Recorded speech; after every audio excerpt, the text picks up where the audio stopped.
जय हिंद, नमस्कार। आप देख रहे हैं RTV इंडिया न्यूज लाइव 24 की खास खबर एंकर ज्योति गुप्ता के साथ। मुख्यमंत्री योगी आदित्यनाथ ने 11 अक्टूबर 2025 को भदोही में 49वें इंडिया कारपेट एक्सपो का उद्घाटन किया। इस आयोजन का उद्देश्य भारतीय हैंडमेड कालीन की वैश्विक पहचान और सशक्त बनाना। यह आयोजन 4 दिन तक चलेगा और इसमें 88 देशों से 300 से अधिक विदेशी खरीदार शामिल हैं, जो अब तक की सबसे बड़ी भागीदारी है। इस एक्सपो का आयोजन कारपेट एक्सपोर्ट प्रमोशन काउंसिल द्वारा इंडिया एक्सपो मार्ट में किया गया है। मुख्यमंत्री योगी आदित्यनाथ ने उद्घाटन के दौरान बुनकरों और उद्यमियों से संवाद किया, उनकी समस्याओं को जाना। उन्होंने कहा कि भदोही, मिर्जापुर, वाराणसी देश के प्रमुख कारपेट क्लस्टर है, जो न केवल उत्तर प्रदेश में बल्कि पूरे भारत को वैश्विक स्तर पर पहचान दिलाने में सक्षम है। इस क्षेत्र का कालीन उद्योग लाखों परिवारों की आजीविका का आधार है। पीएम नरेंद्र मोदी ने इन उद्योगों को बढ़ावा देने के लिए इंडिया एक्सपोर्ट मार्ट की स्थापना की थी, जिसका उद्देश्य है कि बुनकरों को वैश्विक बाजार से सीधा जोड़ना था। मुख्यमंत्री ने यह भी कहा कि पिछले 4 वर्षों से यह एक्सपो लगातार आयोजित हो रहा है और इसने भदोही को अंतर्राष्ट्रीय कालीन व्यापार में एक नई पहचान दिलाई है।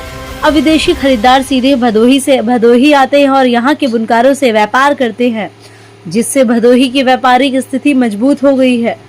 प्रदेश सरकार ने पारंपरिक उद्योगों को पुनर्जीवित करने के लिए कई महत्वपूर्ण कदम उठाए। 2018 में शुरुआत की गई वन डिस्ट्रिक्ट वन प्रोडक्ट योजना में भदोही के कालीन उद्योग को विशेष लाभ दिया गया। मुख्यमंत्री ने यह भी कहा कि सरकार बुनकरों को सामाजिक सुरक्षा प्रशिक्षण, डिजाइन और ब्रांडिंग में मदद कर रही है। इसके अलावा पंजीकृत बुनकरों को 5 लाख रुपए की सुरक्षा गारंटी भी दी गई है। जीएसटी में हाल ही में किए गए सुधारों का भी मुख्यमंत्री ने जिक्र किया। कहा कि अब केवल 2 ही जीएसटी स्लैब 5 और 18% रह गए हैं। पहले जहां हैंडमेड कालीन पर 5% का टैक्स था, वहीं रॉ मटेरियल पर 12 से अब 18 तक का जीएसटी लगता था। इससे असमानता को समाप्त कर दिया गया, जिससे बुनकरों और व्यापारियों को सीधा लाभ मिलेगा। मुख्यमंत्री योगी आदित्यनाथ ने इस अवसर पर भदोही के शैक्षिक विकास की दिशा में भी महत्वपूर्ण घोषणाएं की।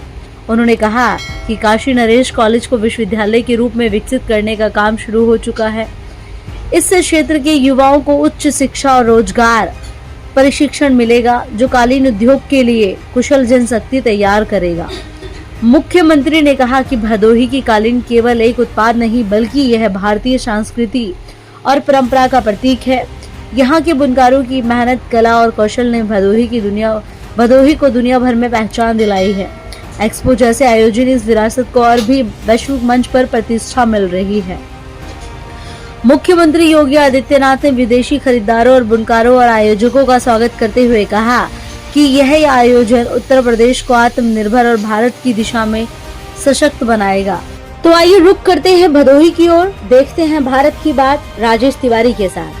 50वें संस्करण और भदोही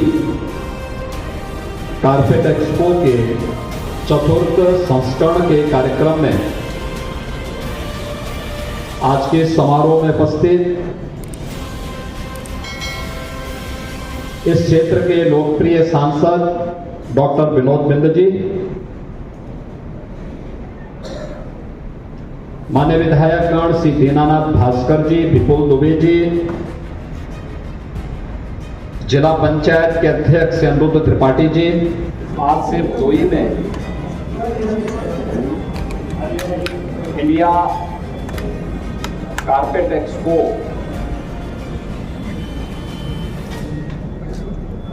के 49वें संस्करण और भदोही कारपेट एक्सपो के 4th संस्करण के कार्यक्रम में मुझे जुड़ने का अवसर प्राप्त हुआ है।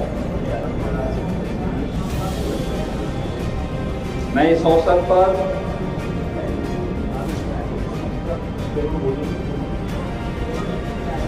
लाखों